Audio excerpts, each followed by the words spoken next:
Va nihoyat men ham dam olishga, ham davolanishga qaror qildim. Chunki har kuni syomkada, konsertlarda, tadbirlarda yuraverib, issiqjonmiz, kasal bo'lamiz, dori-darmon ichib oyoqda o'tkazib o'rganmiz. 50 yoshdan keyin ko'rpa to'shak qilib yotib olmay degan odamlar mana shunday shohmetga kelib, davolanib, lechini olib, dam olib ketish kerak. Men shunga qaror qildim. To'g'ri qilibmanmi? To'g'ri qilaman, dam olishga, lekin men erimni olib kelmadim. Men axir dam olmoqchiman. Men hamma xizmatlarimni tashlab davolanishga keldim. Assalomu alaykum Sunnatjon. Meni tez davolab, tez chiqarib olmasanglar bo'lmaydi. Birinchi ochiratda o'sha lechina zaliga olib boring. Birinchi ochiratda analiz olamiz.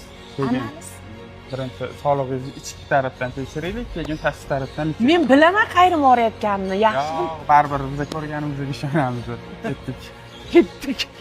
Qadrdonlar, men bekorga shohmetni tanlamadim. Chunki u yerda ikkita yo'nalish bilan davolaydi.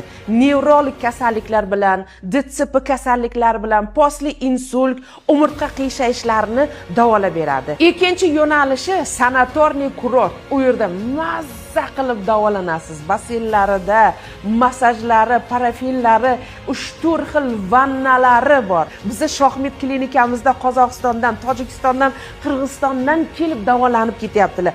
Kelib bizning shohmet klinikamizda mazza qilib davolanib, kuchga to'lib keting.